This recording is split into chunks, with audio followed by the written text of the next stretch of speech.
The boy I raised sold my family farm for his future, then cast me out into the rain with a suitcase and his cruel words, "You're not even my real mother." They sent me to a retirement home to be forgotten. What they didn't know is that the key to their ruin was folded at the bottom of that very suitcase. "You're not even my real mother." The words weren't delivered with the heat of an argument, but with the cold, dispassionate finality of a judge reading a sentence. They struck me like a physical blow, stealing the air from my lungs as I stood in the manicured driveway of a house my own sacrifice had helped build. My weathered suitcase, containing the sum total of my 62 years, sat at my feet like a loyal but defeated dog. Overhead, the sky brooded, a canvas of bruised purple clouds, heavy with an unshed rain that perfectly mirrored the storm in my heart. Jacob, the boy I had raised as my own since he was 7, the child whose fevers I'd cooled and whose triumphs I'd celebrated as if they were my own, refused to meet my gaze. His attention was surgically fixed on the face of an expensive watch, a gleaming symbol of a world to which I no longer had a key. Behind him, framed in the grand doorway like a portrait of cruel satisfaction, his wife Vanessa stood with her arms crossed. A thin, triumphant smile played on her lips. She was the architect of this moment, the one who had finally convinced Jacob that my presence, the presence of a simple farm woman with calloused hands and stories that smelled of soil instead of money, was an unacceptable stain on their curated life. I had become an embarrassment, a relic of a past he was now desperate to erase. "Jacob, please," I said, my voice a whisper, fragile against the rising wind. "I sold everything for you, the farm, my home." "And I've been grateful, Martha," he cut in, the words practiced, devoid of emotion. "But that was years ago. Things change. People change." What he meant was that he had changed. The shy, wounded boy I'd taken in after his parents, my dearest friends, were taken in that awful car accident, had transformed into this stranger. A man who valued the brittle approval of his wife's business connections more than the woman who had liquidated her entire history to give him a future. "Vanessa's friends are important," Jacob continued, his tone rehearsed. "They're coming for dinner tonight. You understand, don't you? The way you talk, the stories about the farm, it's just not the impression we want to make." I understood perfectly. I was a chapter he wanted to tear out. I didn't fit into their world of cocktail parties and corporate allegiances. For 3 months, I'd been tolerated in their guest house, a ghost at their table, but Vanessa's campaign had finally succeeded. I had to go. "Where am I supposed to go?" I asked, my voice cracking as the first drops of rain began to spatter against my cheeks, mingling with tears I refused to let fall. He pulled a crisp envelope from his jacket. "We've arranged a room at Golden Sunset Retirement Home. It's all taken care of. There's some spending money, too. I'm not heartless, Martha." But he was. The boy who once crawled into my bed during thunderstorms, who sobbed against my shoulder when he got his heart broken at 16, that boy was gone. In his place stood this man in a designer suit who couldn't even look at me as he handed me hush money. All of this because I embarrassed his wife's friends? The Uber he'd called pulled to the curb, a black sedan ready to ferry me out of their lives. Jacob looked relieved. He picked up my suitcase, our hands brushing for a fleeting, electric moment as I took it from him. I searched his face, desperate for a flicker of the boy I had raised. There was nothing, just a cold, empty facade. In that instant, as the car door closed, something inside me, a place that had been soft and yielding for decades, began to calcify. A hardening where forgiveness had always lived. I had given this boy everything. He had forgotten what mattered most. Or perhaps worse, he remembered and simply didn't care. The game had begun, and he had no idea he was already several moves behind. The drive to the Golden Sunset Retirement Home was a silent film of gray, weeping landscapes. I refused to let my tears fall, a small, final act of defiance against the humiliation. Jacob's justifications echoed in my mind, each word a fresh wound. "Vanessa's friends are important. It's just not the impression we want to make." For years, my life had been a story he loved to tell, the tale of the selfless woman who sold her family's land, her heritage, to give an orphaned boy a future. Now, I was a book he was ashamed to be seen with, discarded like an old, outdated volume on a dusty shelf in a place designed for endings. The receptionist, a kind-eyed young woman named Clara, processed my paperwork with a gentle sympathy that felt both comforting and profoundly pitying. "Is someone coming with your other belongings, Mrs. Reed?" she asked softly. I looked down at the single suitcase at my feet, the repository of my entire life. "I don't have other belongings," I replied, the words tasting like ash in my mouth. "And it's Miss Sawyer. I never married." My room was small, sterile, and smelled sharply of disinfectant and resignation. It held a single, narrow bed, a tiny bathroom with a cracked mirror, and a window that offered a bleak, final vista, the employee parking lot. This was the landscape they had chosen for me, a woman who had spent her life surrounded by the rolling green hills of Willow Creek Farm. I sat on the edge of the thin mattress, the finality of it all crashing down on me like a physical weight. 30 years tending the earth that had belonged to my family for generations, followed by 11 years raising Jacob, and now this. A glossy brochure for a life of managed decline, an envelope containing $5,000, a pittance, an insult, and the 4 beige walls of a room where I was meant to quietly fade away. I had been made invisible in my own life, a footnote in the story I had authored. As I unpacked my meager belongings, each worn sweater and faded photograph a testament to a life I no longer possessed, I felt a deep, cold anger begin to replace the grief. They thought they had buried me. They were wrong. They had only planted a seed. As I mechanically unpacked the few belongings I had left in the world, my hand brushed against a folded document at the bottom of the suitcase. The paper was old and brittle, a relic from another life. It was the original contract from when I sold Willow Creek Farm to Westlake Development 12 years ago. I'd kept it all these years, not as a legal document, but as a memento, a tangible proof of my love for Jacob. My tears, which had been threatening to fall since I left that driveway, suddenly dried. I unfolded the pages, my eyes scanning the dense, intimidating legal text. And then I saw it. A single paragraph, tucked away on the final page, almost an afterthought. It was a clause I had insisted upon, a legacy of my father, a man who believed in the soul of the land. "Land has a memory," he used to say, "and it should never fall into the hands of those who don't keep their promises." There, in stark black and white, was the reversionary interest clause. It stated, in clear, unambiguous language, that if Westlake Development failed to develop the land for its specifically outlined purpose, sustainable, affordable community housing, within a period of 10 years, then the ownership rights would automatically revert to me, the original grantor. My heart began to hammer against my ribs, a frantic drumbeat of disbelief and burgeoning hope. I read it once, twice, 3 times, my finger tracing the words as if they were carved in stone. The contract wasn't just a sale, it was a promise that had been broken. A memory surfaced, sharp and clear. Overhearing Vanessa complaining to a friend on the phone just last year about how the old farm property was still an undeveloped eyesore, but that its value had skyrocketed. She'd mentioned luxury condos, a gated community, not affordable housing, not a community.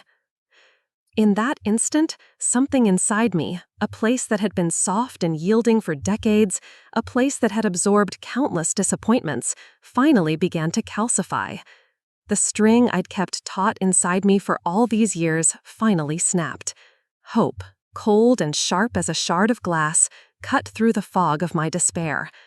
I picked up the humming, unfamiliar phone beside my bed and dialed a number I hadn't called in years, the number of Diane Lewis, a sharp young lawyer I'd once helped when her car broke down on a country road near my farm. I didn't know if she'd remember me or if she could even help, but I had to try. Because in that cold, sterile room, I realized I was no longer a victim to be pitied. I was a plaintiff with a cause of action. I wasn't just being hunted. I was about to become the hunter. Martha Sawyer? Is that really you? Diane Lewis's voice crackled through the phone line, warm with a recognition that felt like a balm to my raw nerves. I explained everything, the words spilling out of me in a torrent of betrayal and newfound resolve. After I finished, there was a long pause on the other end. When she spoke again, her tone had shifted, shedding its friendly warmth for the sharp, focused edge of a seasoned attorney. A reversionary interest clause, she mused, and I could hear the rapid clicking of a keyboard in the background. They're rare, but incredibly powerful if the conditions are met. It essentially creates what we call a defeasible fee, meaning their ownership was always conditional on fulfilling their promise. They didn't just buy the land, Martha. They entered into a covenant. The next morning, Diane arrived at Golden Sunset not just as a lawyer, but as a savior. She swept into the dreary lobby, a force of nature in a sharp pantsuit, and took one look at my surroundings. "Absolutely not," she declared. "Pack your bag. My guest room is still available, just like yours was for me all those years ago." In the comfort of her beautiful, light-filled home, a world away from the desolation I had been consigned to, the quiet war began. While I thought I was simply gathering evidence, Diane was building a fortress. A force of nature in a silk blouse, she immersed herself in the digital maze of public records, her expression growing more intense with each discovery. The land had not been developed. The 10-year deadline had expired 2 full years ago. The promise, legally and morally, had been broken. "This is a clear breach of contract, Martha," she finally said, spinning her monitor around for me to see the satellite images of the untouched fields of Willow Creek Farm. Her eyes gleamed with a righteous fire. "Westlake Development's title has been voided. By law, that land is yours. The only question is, why didn't they develop it?" The answer, she suspected, lay with the company that had recently purchased the land from a financially struggling Westlake Development, a firm with an optimistic, almost arrogant name, Pinnacle Properties. As she typed the name into a search engine, a knot of dread tightened in my stomach. I had a terrible feeling I knew what we were about to find. This was no longer just about a broken promise. It was about a conspiracy. "Martha, I found something," Diane announced, her voice quiet but electric. She spun her monitor toward me. On the screen was the corporate webpage for Pinnacle Properties, a list of their board of directors displayed in a clean, modern font. And there, smiling out from a professional headshot, was Jacob. The air left my lungs. A deep, bone-aching chill snaked down my spine. The boy I raised, staring back at me from the heart of the company that now held my land. Diane began to explain the implications, her voice a low, steady hum of legal theory and cold, hard fact that cut through my shock. "This stinks of fraudulent conveyance," she said, her finger tapping the screen. "According to these records, Pinnacle bought the land from Westlake for triple the price you were paid. It looks like Westlake was deliberately loaded with debt from the transaction, while Pinnacle and Jacob acquired a massively valuable, undeveloped asset." The pieces of the puzzle began to slot into a picture of such breathtaking cruelty that I felt dizzy. It wasn't just that they hadn't built the housing. They had used the land as a pawn in a much larger game.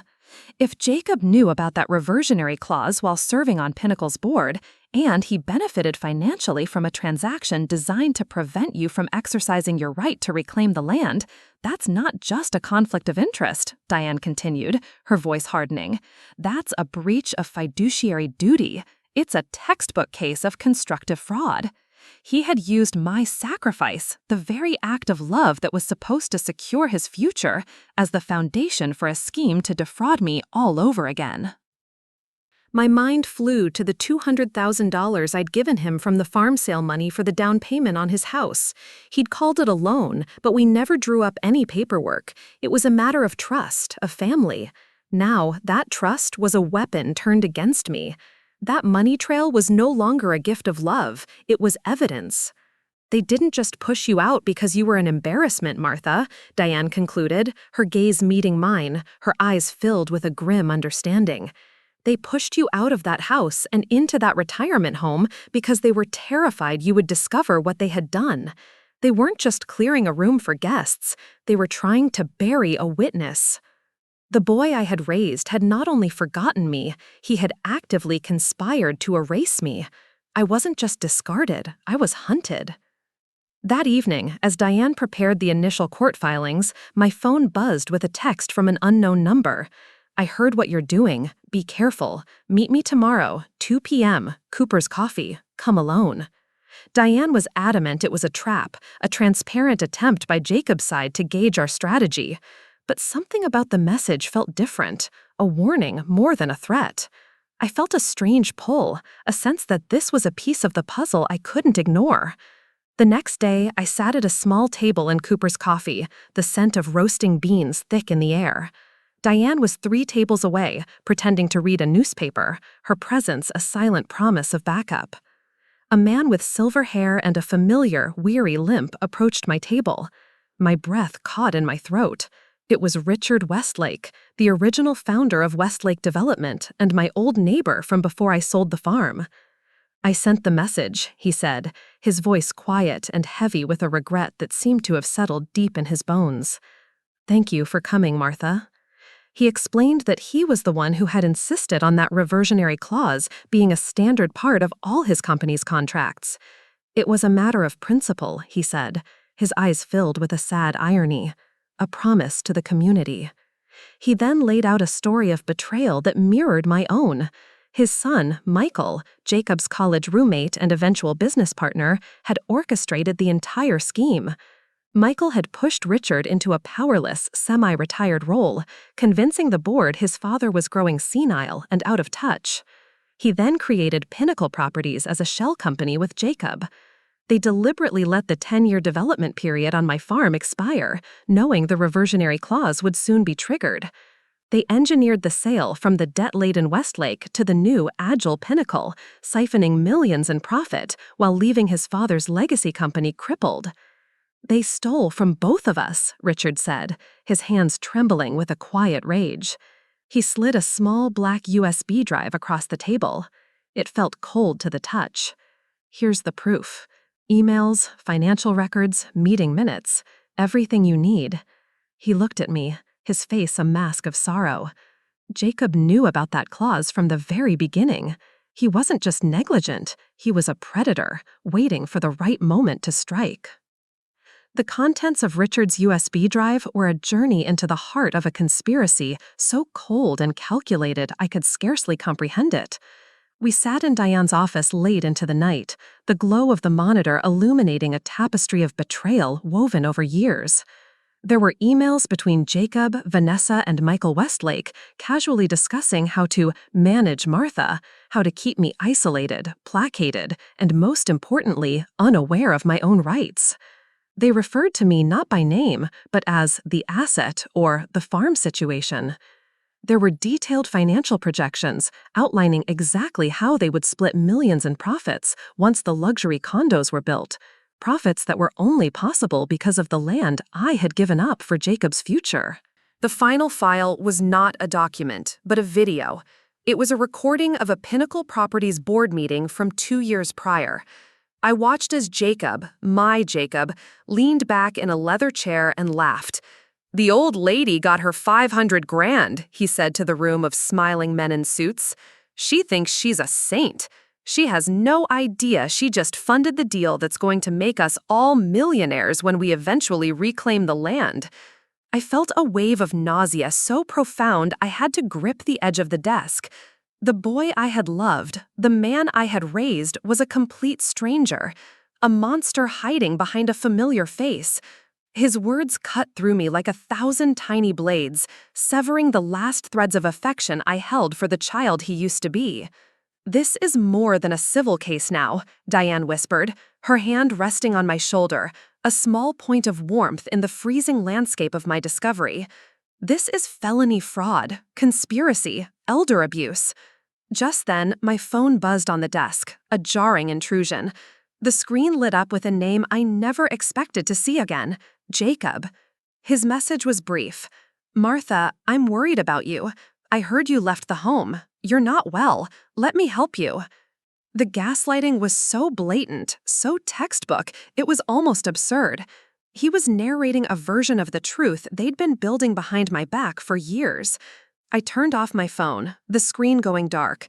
The last flickering ember of hope for the boy I once knew had finally been extinguished. There was no confusion. There was only clarity. The cold, hard clarity of war. Sleep was impossibility. The image of Jacob's laughing face, so full of casual cruelty, was seared into the back of my eyelids. Every time I closed my eyes, I heard his voice mocking the old lady. Around 3 a.m., a sound from downstairs jolted me from my tormented state. The sharp, violent shattering of glass. Before I could even process it, Diane was in my doorway, her phone already in her hand, its screen casting a pale, urgent light on her face. "Someone's breaking in," she whispered, her voice tight with alarm. "I've called 911. Quick, in here." She pulled me into the master bathroom, locking the heavy oak door behind us. We huddled together in the dark, cavernous shower stall, listening to the methodical sounds of someone ransacking the house. They weren't just grabbing valuables, they were searching. "They're looking for the USB drive," Diane breathed, her words barely audible over my own frantic heartbeat. Heavy footsteps ascended the stairs, then stopped directly outside the bathroom door. My blood ran cold. The handle turned, then jiggled, finding the lock. "Martha," a voice called through the door. It was Jacob's. His tone was eerily calm, the false concern he'd used in his text message now weaponized. "I know you're in there. This has all gotten out of hand. Let's just talk." We froze, hardly daring to breathe. The handle rattled more forcefully, a sound of strained patience. "You don't understand what you've stumbled into," he continued, his voice hardening, the facade of the concerned son cracking to reveal the predator beneath. "This is bigger than you know. People will get hurt if you pursue this. People you care about."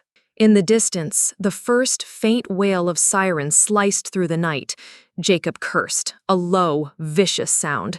"This isn't over," he called through the door, his voice now laced with a threat that chilled me to the very bone. "You raised me to be smarter than this, remember? You taught me to never give up on what's mine." We heard his footsteps retreating rapidly down the stairs, followed seconds later by the squeal of tires on pavement as a car sped away. I looked at Diane, her face pale and shaken in the dim light. "He just threatened us," I whispered, stating the obvious because I couldn't quite believe it myself. "Yes," she nodded, her own voice trembling slightly. "And in doing so, he just committed another felony." The line had been crossed. This was no longer about land or money or a broken heart. This was about survival. The boy I raised, the child I had protected from the world's monsters, had just revealed that he was one of them, and he would stop at nothing to protect what he had stolen. The morning light felt harsh and unforgiving as we sat in a sterile conference room at the police station.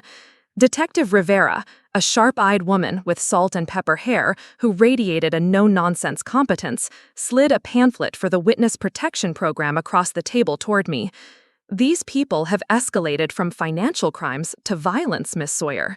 Your safety is our primary concern." I looked at the glossy brochure with its generic images of smiling families in nameless suburbs. I pushed it back across the table. "I'm not hiding," I said, my voice firmer than I felt. "I didn't do anything wrong." Detective Rivera studied me for a long moment. "That isn't the point." "Isn't it?" I countered. "For 11 years, I poured everything I had into that boy. I taught him to be honest, to be kind, to face his problems head on. Somewhere along the way, he chose to be a coward and a thief.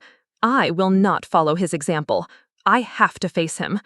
The detective sighed, a sound of weary resignation. "I can't force you into protection, but I am strongly advising against any contact with your son or his associates." That afternoon, as Diane and I walked up the imposing granite steps of the county courthouse for our emergency hearing, I saw them. At the top of the steps stood Jacob, Vanessa, and Michael Westlake, a united front of entitlement, flanked by a phalanx of expensive-looking lawyers.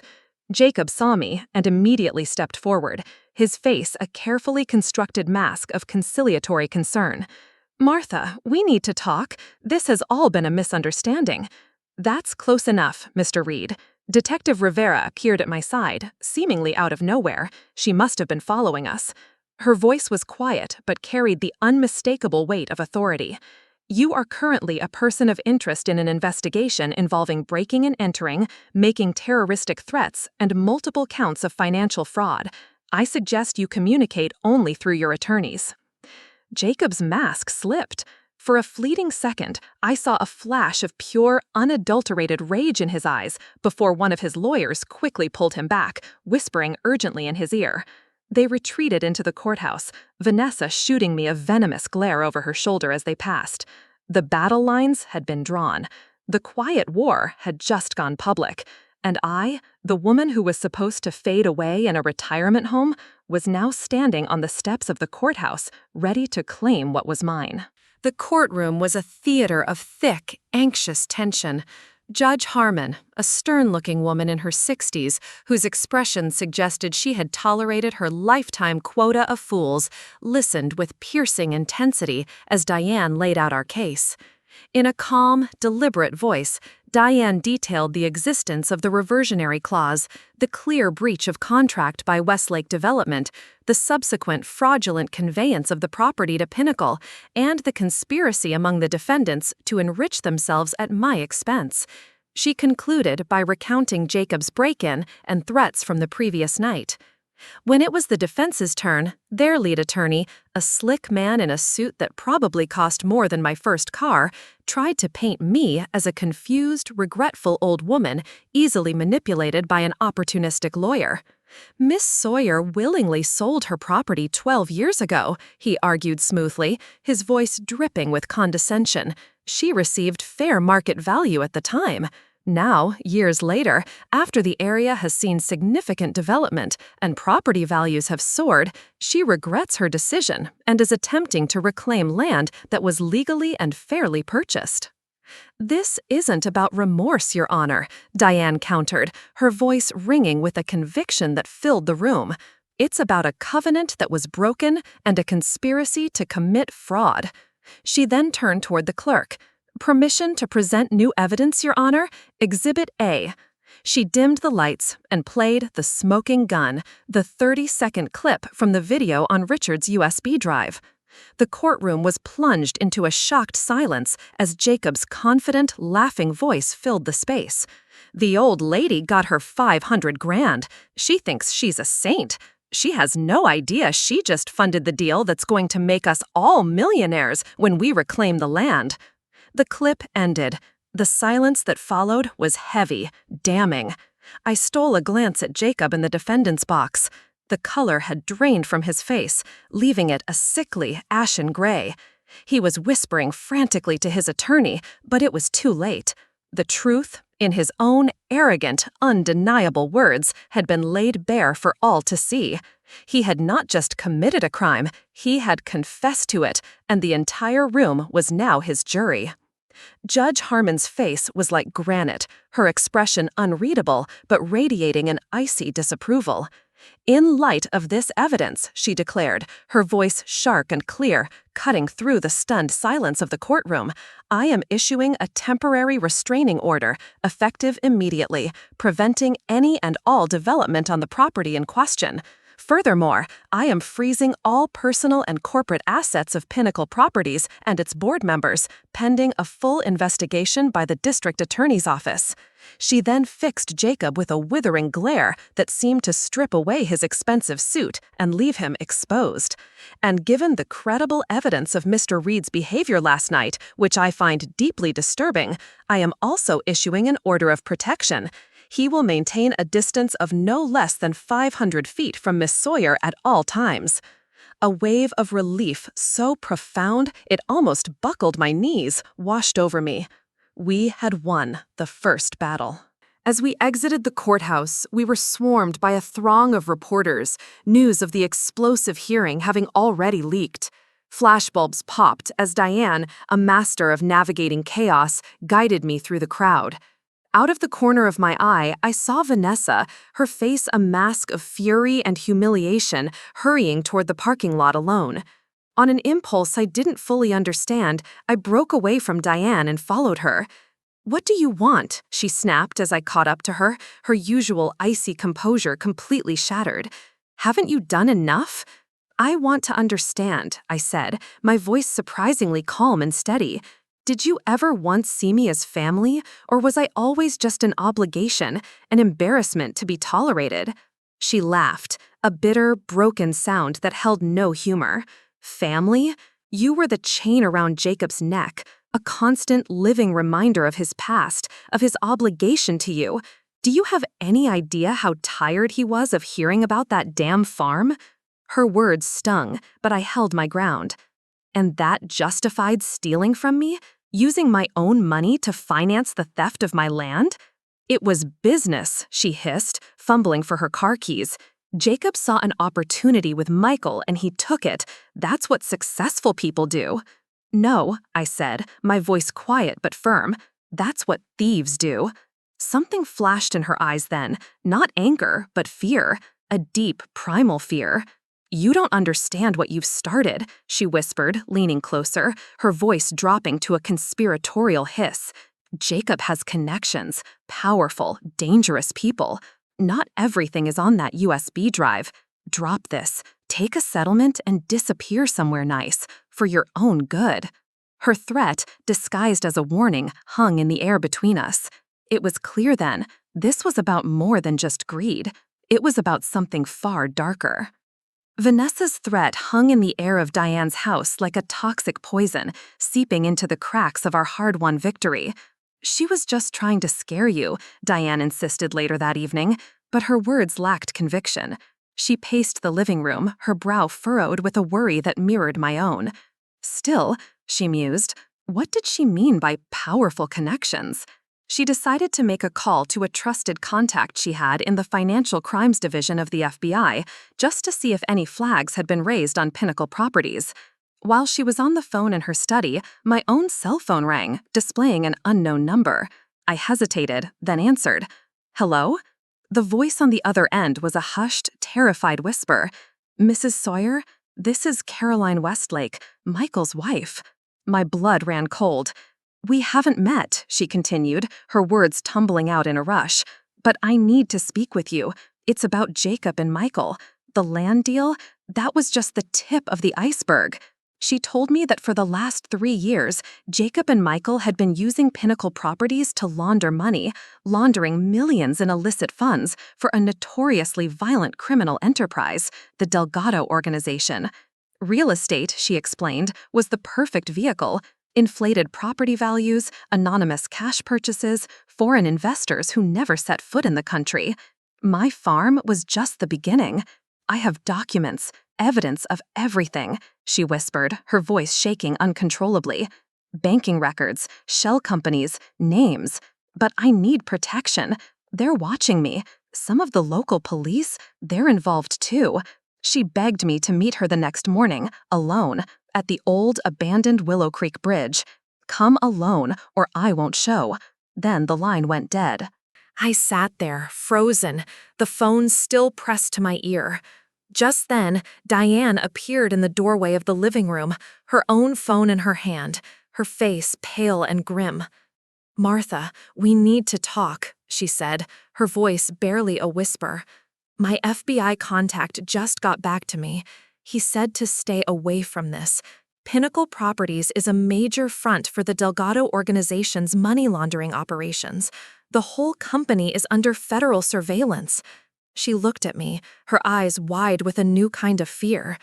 "Martha, this is worse than we could have ever imagined." I looked up at her, my heart pounding a frantic rhythm against my ribs. "I know," I said. "Carolyn Westlake just called." A heavy mist clung to the creek as dawn broke, muffling the world in a shroud of gray silence. I parked my car at the end of the old dirt road leading to the Willow Creek Bridge, the engine ticking quietly as it cooled. I hadn't told Diane where I was going. Instead, I had left a sealed envelope on her kitchen counter with instructions to open it and call Detective Rivera if I wasn't back by noon. It was a foolish risk, I knew, but Caroline's terror had been too genuine to ignore. Still, I wasn't entirely helpless. I had my own insurance, a small digital recorder, already running in my coat pocket. Whatever Caroline shared with me today would be preserved. At precisely 7 a.m., a sleek black SUV pulled up at the opposite end of the bridge. Caroline Westlake emerged, clutching a thick leather portfolio to her chest as if it were a life raft. She was younger than I'd pictured, perhaps in her mid-30s, but her eyes were old with fear, constantly scanning the tree line. I got out of my car and met her in the middle of the bridge. "They didn't just stumble into this, Mrs. Sawyer," she said, thrusting the portfolio toward me without preamble. Jacob's business degree, his ambition, the Delgados recruited him in college. They saw his potential and his complete lack of a moral compass. I opened the portfolio. Inside were dozens of neatly organized documents, a detailed ledger of corruption, wire transfers to offshore accounts, blueprints for shell corporations, and photographs of Jacob and Michael meeting with men whose faces radiated a casual menace. "I'm doing this because I have a daughter," Caroline explained, "and because I'm dying. Stage 4 cancer. They gave me 6 months, maybe less." A bitter, humorless laugh escaped her lips. "It's funny how a death sentence clarifies your priorities. I refuse to have this be my legacy." A twig snapped in the woods beyond the bridge. Caroline's head whipped around, pure terror flashing across her face. "Someone's here," she gasped. "We need to go, now."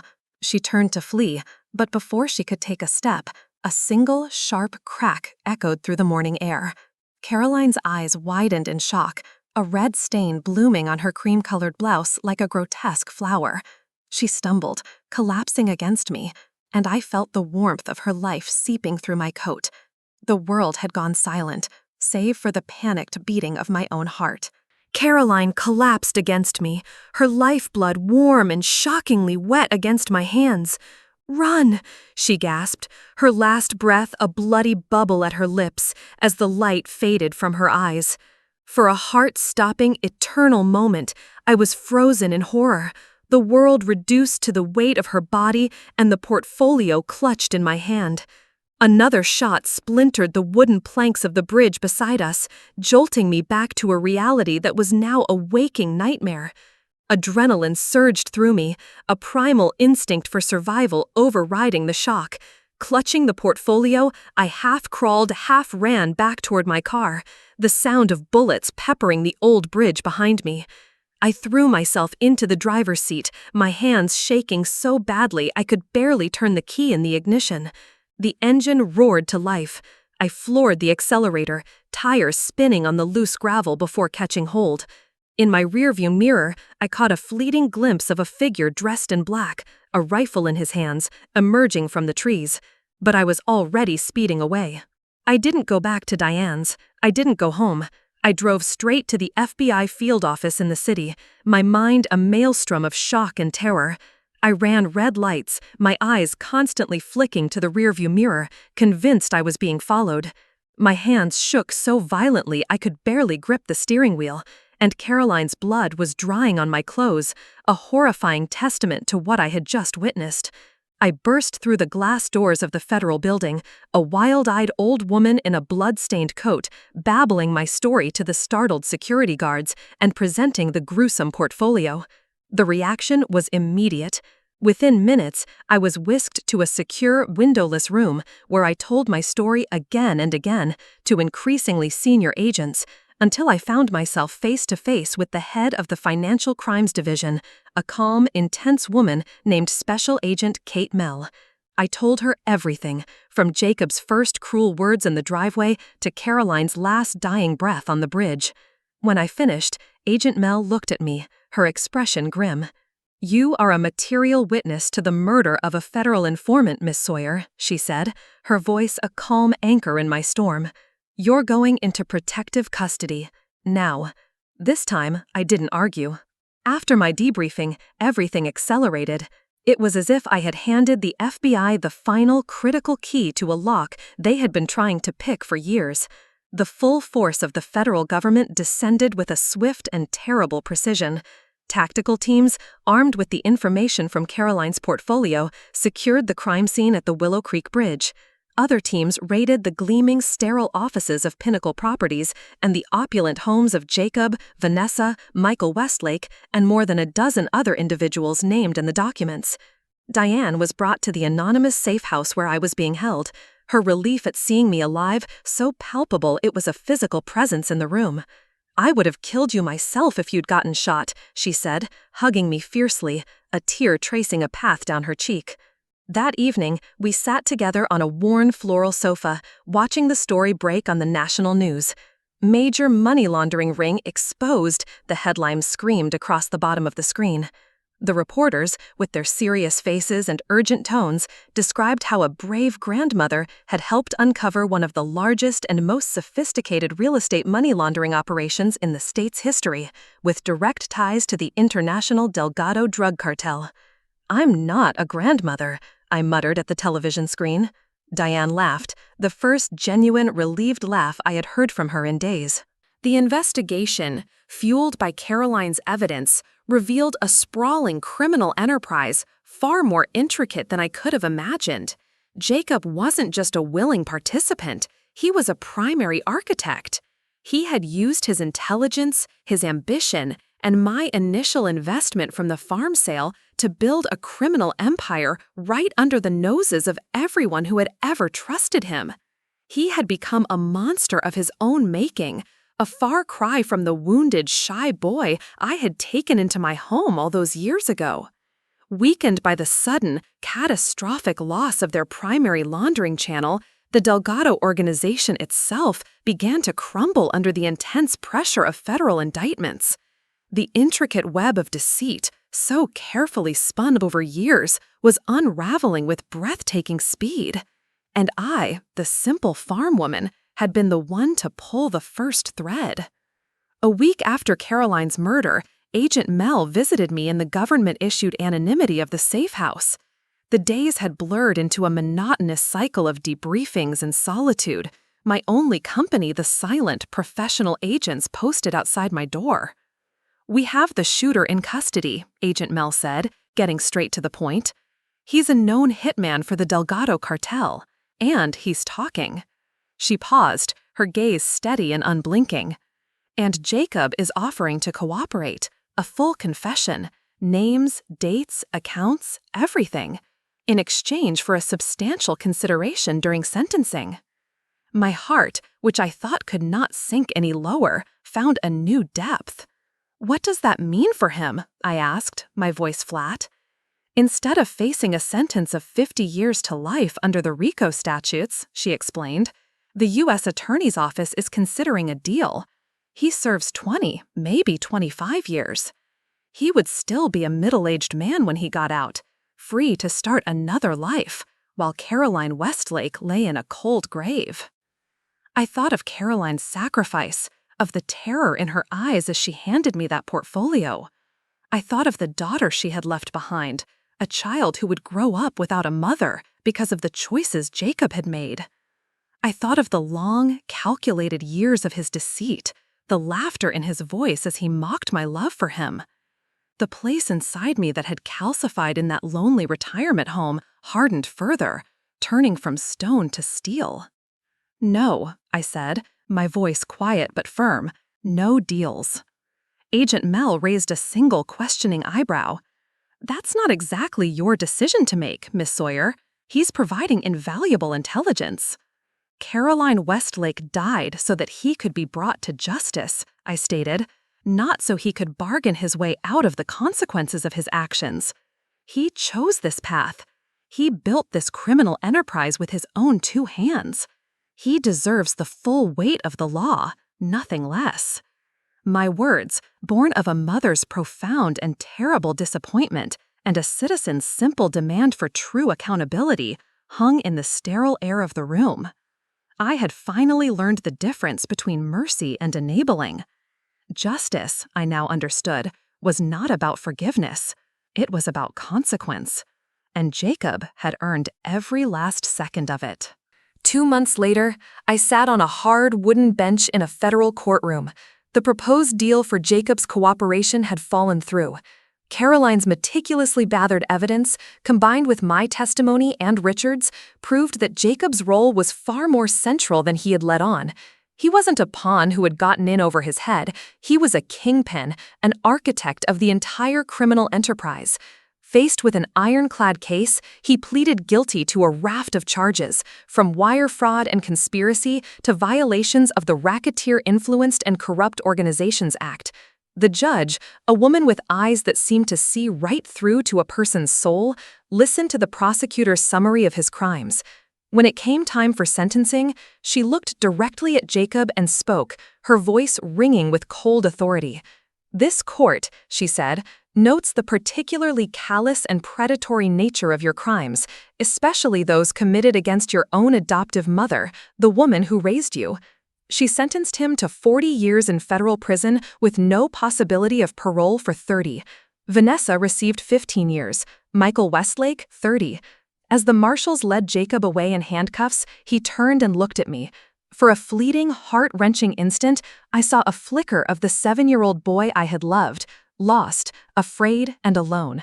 Then, just as quickly, it was gone, replaced by the cold, empty mask of the stranger he had become. Justice, of a sort, had been served. 6 months after that fateful day, when Jacob had abandoned me at the Golden Sunset retirement home, the civil and criminal cases were finally over. The legal process, expedited by the FBI and the U.S. Attorney's Office, was complete. I stood once more on the rolling hills of Willow Creek Farm, the land of my ancestors.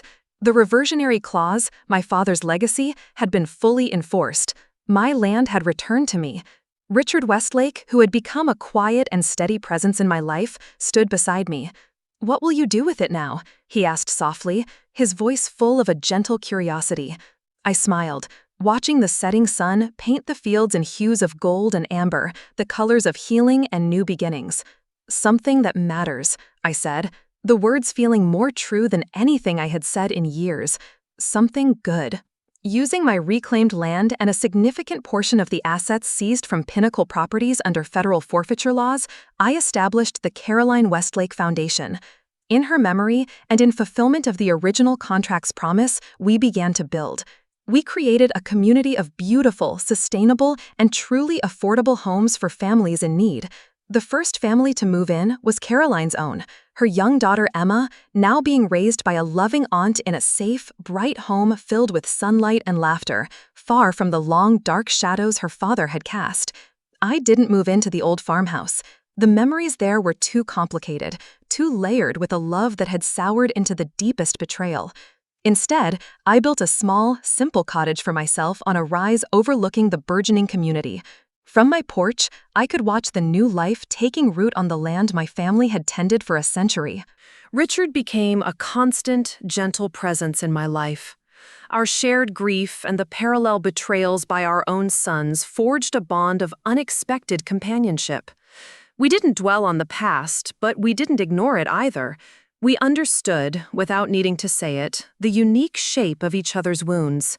One evening, as we sat together on my porch swing, watching fireflies dance over the community garden, Richard took my hand. His was warm and steady. "Our children chose greed over love, Martha," he said thoughtfully. "They chose power over principle. By all rights, we should both be bitter, broken people." "Sometimes I am," I admitted, the confession a quiet whisper in the dusk. "But you didn't let the bitterness win," he said, gesturing with his free hand toward the warm lights of the homes below. "You transformed your pain into purpose. You built something beautiful from the ruins." His words were true. Jacob had made his choices, and I had made mine. His path had led him to a concrete cell, a world shrunk to the size of his own selfishness. My path had led me back home. The farm, once sold out of a mother's boundless love for a child who betrayed it, now nourished a future I could finally be proud of. That forgotten clause in an old contract hadn't just reclaimed my land. In the end, it had helped me reclaim myself. And as Richard's hand tightened around mine in the gathering twilight, I knew with a quiet, certain peace that the best chapters of my story were still waiting to be written. Martha Sawyer's journey is a powerful reminder that kindness is not weakness, and that sometimes the most compassionate thing we can do for ourselves and for justice is to stand firm against betrayal, no matter how close to home it strikes. For years, Martha sacrificed everything for Jacob, the boy she raised as her own, only to be discarded when she no longer fit into the polished image he wanted to present. But hidden in her old suitcase was the key to reclaiming not just her land, but her dignity, a forgotten contract clause that set off a chain of revelations exposing greed, fraud, and ties to organized crime. What began as a heartbreaking eviction from the life she built turned into a fierce fight for truth, proving that even in the face of calculated cruelty, one person's courage can unravel an empire of lies. This story reminds us that life will test our resolve, that betrayal can come from the very people we love, but also that strength can rise from the rubble of broken trust. It's about transforming pain into purpose, turning injustice into action, and refusing to let those who wrong us define the final chapter of our story. In the end, Martha didn't just win back her land, she turned it into something even greater, building affordable homes for families in need, keeping the original promise that others had tried to erase. That's the heart of this lesson. No matter how dark the betrayal, you have the power to reclaim your life, your values, and your legacy. If Martha's story inspired you as much as it inspired us to tell it, we'd love your support in sharing more stories of justice, resilience, and hope. Please take a moment to like this video, subscribe to our channel, and hit the notification bell so you never miss an update from When the Mother Awakens. Your engagement helps us keep bringing you stories that matter, stories that remind us all of the strength we carry within us. And we'd love to hear from you. Leave a comment below, letting us know which region or country you're watching from. Your voices and perspectives from around the world are what make this community so powerful, and we can't wait to see where our viewers are joining us from today.